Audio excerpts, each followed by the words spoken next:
Well, this is the Porsche Macan Turbo, but it's an electric vehicle, as you can make out from the green number plate. Now, how does that work? Well, that's how Porsche likes to name its variants.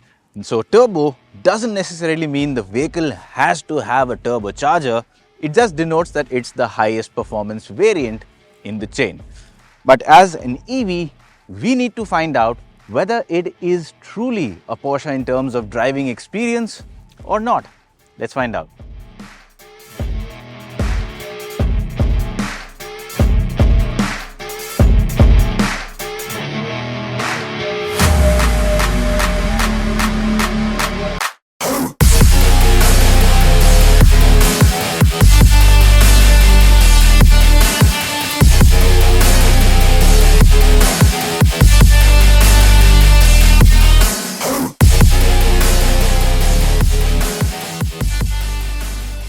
Now, starting off with the design of the Macan EV, well, you will see it's quite similar to the petrol Macan, and yes, there are some subtle differences also. It's a bit different in terms of dimensions because they had to make space for the electric powertrain, but as you can see, the overall look remains the same, and I think it's a beautiful looking SUV.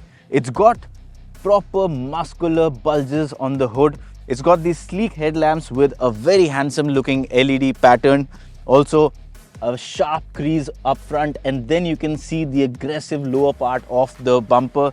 Once you move towards the side, you'll find these massive 21-inch alloy wheels shod with some chunky rubber, and then very strong belt line, strong side lines, and a very sharp rake towards the end for the roof line, and then again a sleek and clean tail lamp and a tailgate design. When you add all of that, you get an SUV that looks every bit a Porsche. Most importantly, it looks sporty, it looks desirable. And the biggest thing for me personally is the fact that while a lot of electric cars globally these days are being designed like soap cakes in the name of aerodynamic efficiency, well, this is supremely aerodynamically efficient, yet it manages to look good. So those excuses about making ugly cars to be able to cut through air better, I don't think that holds true. At least Porsche has proven them wrong.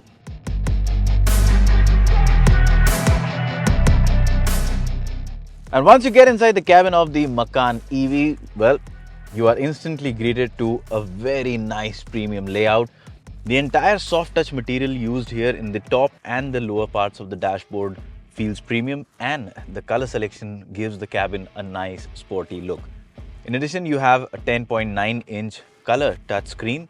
You also have an optional 10.9-inch screen here for the co-passenger, which can be used to see videos. The good thing about this is that when you're playing something in that video, the driver cannot see that. So it's made in a way that it will not distract the driver. Only when the co-passenger is sitting bang in front of it, then you can view it. But for the driver, you can't view pretty much most of it. The touchscreen, well, it works well in terms of touch response, in terms of overall visibility, the resolution. I think it works well. The interface, the user interface actually, could have been a bit simpler, but I mean, yes, if you're going to buy the car, you will get around it. The instrument cluster, well, this entire curved instrument cluster not only looks really fabulous, but gives a nice cockpit feel to the driver, and that's what you expect in a Porsche. It also has a high degree of customization, so you can choose what you want to see, and beyond that, a lot of key functions are done through a single button. So you've got a diamond button here. Now I can program this to any function that I want in the car. So if I want, I can just turn the energy recuperation on and off, or I could do something else with it. So basically it's your hotkey here. So that's a nice thing to have, because you can have the function you use the most at the click of a button. That's what smart ergonomics are. In terms of the climate controls, well, you get the entire setup here on a haptic touch feedback panel here, and it works well. They have some metallic knobs which look premium, give that classy feel to the overall cabin. There's a wireless charging tray, and you'll see a hollow space underneath the center console. So you can place a lot of stuff here. There are cup holders. In terms of practicality, a lot of space, in the door pockets. The audio system is really nice in terms of its sound output. And when you look at the rest of the car, the entire ambient lighting displays, the carbon fiber finish given here, the design of the door panels, all of it is done to exude a sporty manner. Even the steering wheel, full of Alcantara, feels good and grippy to touch, so gives you that feeling of being in control. So yes, I mean, great overall. The only thing according to me which is a bit fiddly is putting in your cables here in these Type-C charging sockets. So placing your hand here when you can't see, bending and getting into awkward positions, well, that will take a bit of an effort, but with time you will automatically learn to use it that way. There's also a massive panoramic sunroof which adds to the spaciousness of the cabin, and of course you have an analog clock. I mean, it's a Porsche, so how can you miss that? So that just completes the overall experience of being in a Porsche cockpit. But what about the rear seat? Let's find out.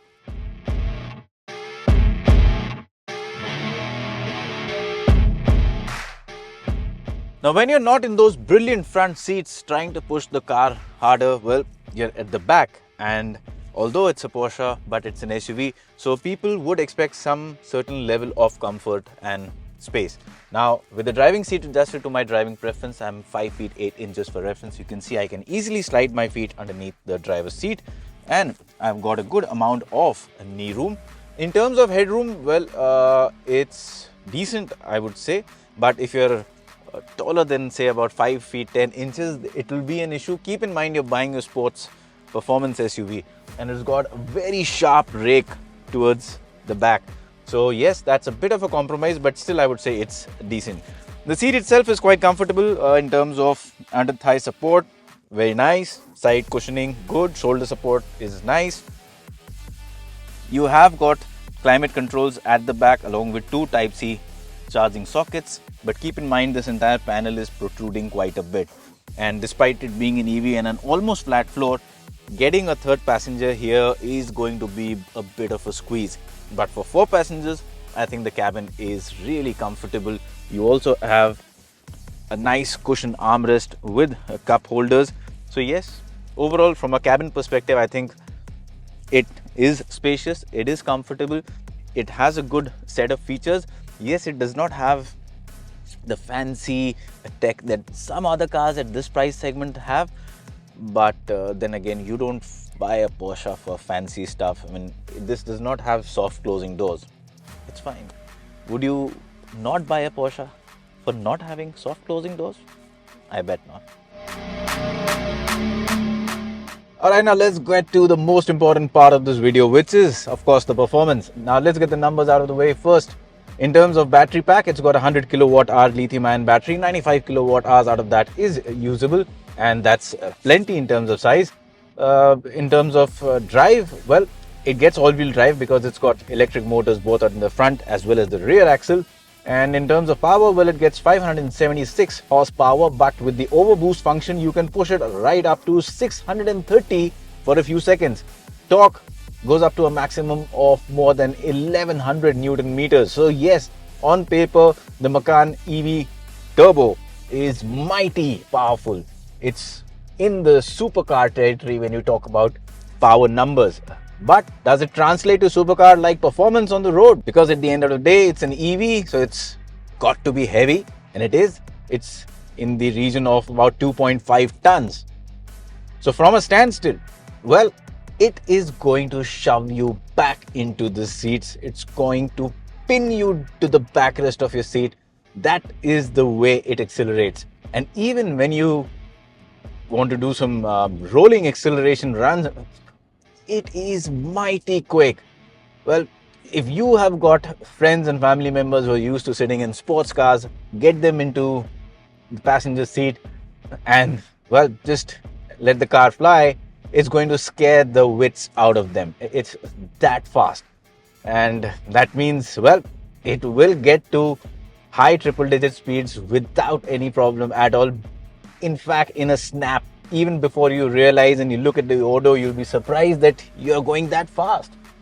In terms of handling, well, it's a very stable vehicle. Of course, it's heavy, so it's got gravity supporting it, low center of gravity with the battery pack. So in a straight line, it's rock solid. Those tires provide a great amount of grip. But the main thing to find out is, does it handle like a Porsche? Well, I'll not read out the brochure for you because that's not what we do. But I'll tell you some important tech things that it has and how they all work together to make this car deliver better handling. Well, first of all, it comes with air suspension. It also gets electronic locking differentials, which greatly aid handling. And the air suspension, of course, also allows for a lift function. So it goes from a low height to a substantially higher height. That should also help you overcome bad roads as well as do some bit of off-road fun. But I'm not sure how many people will want to take out their Porsche to go off-roading. But yeah, I mean, the day you want to, you have the option to do so. In terms of the overall aerodynamics, it's a very slippery car. Despite all of the weight and the physical size of it, it's been designed in such a streamlined manner. It just cuts through the air. And it also has an active spoiler, which, by the way, looks really cool when deployed. So either you can deploy it manually using the controls on the touchscreen, or it will get automatically deployed depending on the speed. So that again provides you a good amount of downforce. Around corners, when you combine all of the things that I just spoke about, along with the grip from the wheels and the mechanically stiff chassis, you are in for a surprise because you get an electric vehicle that drives exactly like a Porsche should. It goes dancing around corners with so much confidence that at times you're surprised that an SUV of this size and weight is handling in such a fashion. That's where the engineering of Porsche comes into play. And one of the other things that add to its handling characteristics is the rear wheel steering. Now, it does not move around as much as you would see in some other cars like coming from Mercedes or BMW, but it's subtle, but it works. It does help shorten your turning radius when you're parking or when you're taking those slow turns. But more importantly, it just lets you go faster around corners. It improves your handling. It improves the kind of response you get through corners, and that adds a lot to the driving fun. And in terms of braking, again, great amount of braking. It has regen braking also, but the regen is very different from what you see on many other cars. It does not have any paddle shifters. You cannot change the degree of regen braking. There's a simple on and off, and it's a very mild regen braking. So there's no option of one pedal driving. I quite like the way it has been configured. It's less intrusive, and still you get good amount of range. Talking of range, well, on a single charge, if you're driving it in the urban landscape in a normal way, you should be able to get somewhere around 500 kilometers on a single charge, which is very good. So you can also do those trips from one city to other. And when you're planning a long weekend trip, do not worry about luggage space. It's got a big boot, so it will swallow a lot of luggage. And not just that, it's got a very usable trunk up there in the front, so you can again place a lot of stuff there. So in terms of practicality, in terms of space, for using that battery to go on those long drives, no problem at all. However, keep in mind it's a Porsche, so you're going to drive it the way a Porsche should be. And when you do that, well, when you're throttle happy, you will still get about 400 kilometers, maybe a bit under 400 kilometers if you're very aggressive. But I think that's still great range. So even though you're having fun, you are having a decent amount of range. So I think the way this battery pack, the motors, the power consumption has been engineered, I think it's been done very smartly. And overall, like I explained, it's great to drive. It's really, really fast. It's got some of these artificial sounds. Frankly, I think all of these artificial sounds are quite silly. And well, if you're someone who likes them, it's a personal thing. Well, they have it, but you can turn it on and off. That's a good thing. And but yeah, I mean, that's about it. And you can buy it for about 1.65 crores ex-showroom, which is a lot of money. But for that money, you get a lot of Porsche. You do not get an internal combustion engine, but minus that, you get great power, proper Porsche dynamics, and a car that is absolutely fun to drive without compromising the practicality or comfort.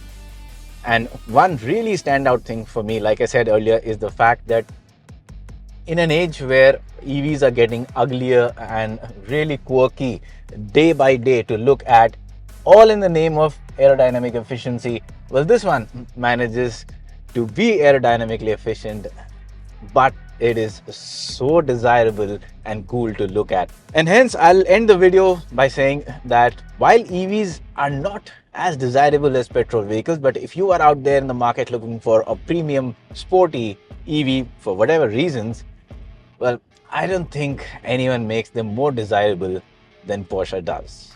So this is definitely something you should look at. If you like this video, then please hit that subscribe button, press that little bell icon so that all of our videos can reach you in time, and do not forget to share it as well.